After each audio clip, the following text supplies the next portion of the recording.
दोस्तों आज की कहानी है ये सब तुम्हारी बहू का किया धरा है। दोस्तों कहानी शुरू करने से पहले अगर हमारे चैनल को सब्सक्राइब नहीं किया हो तो कर लीजिए ताकि आपके पास पहुंचे हर रोज नया वीडियो।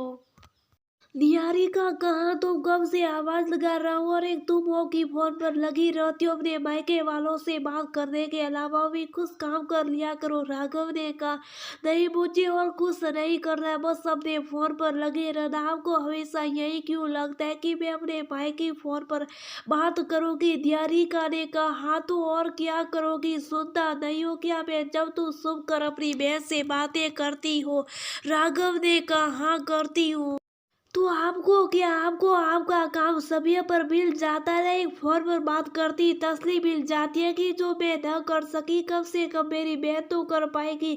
निहारिका ने कहा देखो निहारिका हर बात को घुमा फिरा कर वही क्यों ले आती हो। माँ बाबूजी को नौकरी वाली लड़की नहीं चाहिए थी तो उन्होंने पहले कह दिया था और फिर मैंने भी तुमसे कहा था कि मैं उसके खिलाफ नहीं जाऊंगा। तुम्हारे पापा ने तुम्हारी पढ़ाई रोककर शादी की तो इसमें मेरी गलती तो नहीं है। हमारे यहाँ बेटी हो या बहू किसी को नौकरी की इजाजत नहीं मिलती। राघव ने कहा सही कर रहे हो, जो मेरे पापा ने किया उसके लिए मैं आपको क्यों दोष दूं। पर दीदी राघव की ससेरी बहन को आप लोग क्यों रोक रहे हो। निहारिका ने कहा देखो जो नियम है वो सबके लिए सही, बेटी या बहू। राघव ने कहा ये कैसा नियम है, आजकल दुनिया बराबरी की है और आप लोगों की यहाँ ऐसी बातें हो रही है। बेटी बहू दोनों के बम काट कर कौन सी बराबरी दिखाई जा रही है। अरे अगर बराबरी दिखा रही है तो बेटी को भी वही अधिकार दो जो बेटों को दिया है।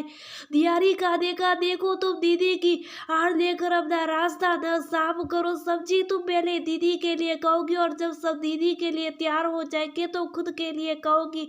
इसलिए बाबूजी ने दीदी के लिए रोक लगा दी है कि बाद का बवाल ना रहे। राघव ने कहा आपने बस इतनी समझा मुझे। अरे दीदी मेरी बहन जैसी है, जब मैं मेरी बहन की पढ़ाई में मदद कर रही हूँ, अपने पापा से जाकर झगड़ा नहीं कर रही है तो दीदी की पढ़ाई में मैं अपना रास्ता दिखलाऊंगी।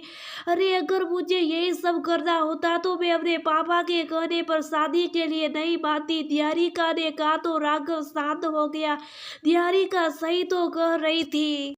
निहारिका 12 में बहुत अच्छे नंबर में पास हुई थी और आगे सिविल की तैयारी करना चाहती थी और कर भी रही थी। सबका वादा था कि उसका पहले प्रयास में हो जाएगा पर भाग्य को कुछ और ही मंजूर होता। स्नातक का रिजल्ट घोषित होते हुए निहारिका के पापा को पैरालिसिस का अटैक पड़ गया और उन्हें लगा कि अब वो नहीं बचेंगे तो हड़बड़ी में निहारिका की शादी राघव से कर दी। निहारिका के ससुराल में सब कुछ था, बस नहीं था लड़ाई लड़के लड़कियों के बीच समान अधिकार। निहारिका को दीदी में उसका बीता कल नजर आता था। शादी के बाद निहारिका के पिता की तबीयत भी सही हो गई। शायद निहारिका की किस्मत में आगे बढ़ना नहीं लिखा था पर निहारिका ने सोच लिया था कि भले उसके ससुराल में इतना भेदभाव है फिर भी वो दीदी को आगे बढ़ने देगी और इसलिए वह दीदी से शुभ सा बात करती थी। राघव को लगता था कि वो अपने भाई की बात करती है। निहारिका बहाने से अपने सासा के घर गई थी और दीदी को सिविल की तैयारी के सभी दोस्त दे आई थी। दीदी ने सिविल की तैयारी रात में जाग जाग कर की क्योंकि दिन में कोई जान जाता तो वो बवाल बन जाता और निहारिका ने उसका फार्म भरवा दिया। शाम को राघव के पास सासा जी का फोन आया कि बहू को लेकर तुरंत आ जाए। राघव डर गया और जब वह पहुंचा तो पता चला कि दीदी ने सिविल का प्री निकाल दिया। तो राघव और निहारिका बहुत खुश हो गए और दीदी को गले लगा लिया पर सासा जी बहुत नाराज थे। क्या हुआ सासा जी, आपको तो खुश होना चाहिए कि हमारी दीदी ने वो कर दिखाया जो बड़े बड़े नहीं कर पाते। राघव ने कहा किस बात के लिए खुश हो जाओ, तुम्हें पता है ना कि हमारे घर में ये सब नहीं चलता। हमने बहू पर भरोसा किया था इसलिए दीदी को इसके साथ भेज देते थे पर यहाँ तो अलग ही खिचड़ी पक रही थी। सासा जी ने कहा खिचड़ी मतलब। राघव ने पूछा तुम तो ऐसे करेगी जैसे तुम्हें पता ही नहीं है, ये सब तुम्हारी बहू का किया धरा, इसी ने दीदी को ये सब करने को उकसाया है और इसकी मदद भी ऐसा ही पूछ लो इसे, सासी जी ने कहा। तो राघव तिहरा की और देखने लगा हाँ सासा जी ये सब मैंने किया है। निहारिका ने नजरें झुकाकर कहा, क्योंकि मैं नहीं चाहती थी कि शादी के बाद जो महसूस करती थी वही दीदी भी करे। मेरे तो पापा कभी नहीं चाहते थे कि मैं अपने सपनों का गला घोट दूं, पर हालत की वजह से उन्होंने ये फैसला लिया और आज भी पछता रहे। लेकिन हमारे पास तो कोई मजदूरी नहीं है, हमारी दीदी पे लगन कुछ करने का जज्बा है, तो क्यों उसे रोका जा रहा है। जरा ये सोचिए कि जो दीदी बिना आपकी जानकारी के इतना कठिन पेपर निकाल सकती है, उसे अगर आपका साथ मिल जाता तो क्या नहीं कर सकती थी। लेकिन आप लोग कहाँ समझेंगे, हम लड़कियों का दर्द। आपके लिए तो लड़कियों को जन्म देने के बाद उसे जीने के अधिकार सीधे का रिवाज है। और अगर ऐसा है तो वसंत पंचमी में माता सरस्वती की पूजा क्यों करते हो, क्यों नवरात्रि में माता दुर्गा की उपासना करते हैं। जब घर की लक्ष्मी और सरस्वती की इज्जत नहीं है आपके दिल में, तो ये पत्थर की मूर्ति को क्यों पूजते हैं। हमारे घर में बेटी होनी नहीं चाहिए थी, पर पता नहीं क्यों भगवान ने भेज दी। राघव, आप तो जानती इस परीक्षा के बारे में कि ये कितनी कठिन है, और दीदी ने कितने मेहनत की होगी इसे पास करने में। और अगर मैंने उसकी थोड़ी सी मदद कर दी तो क्या गलत किया।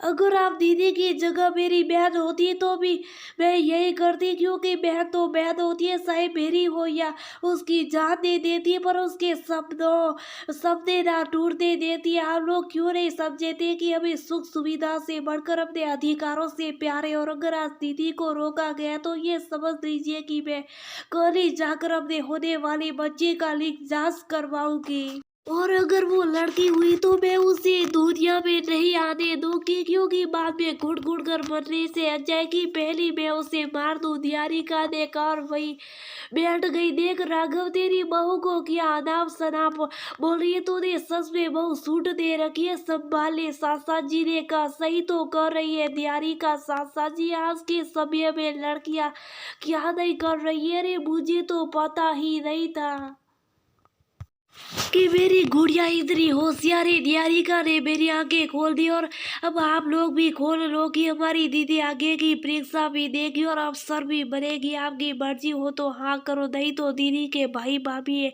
उसके लिए राघव ने कहा, थैंक यू सो मच भैया, आपने मुझे आज बराबरी का दर्जा दिया। भाभी, आप सच में मेरे लिए वरदान बनकर ये कहते हुए दीदी निहारिका के गले लग गई।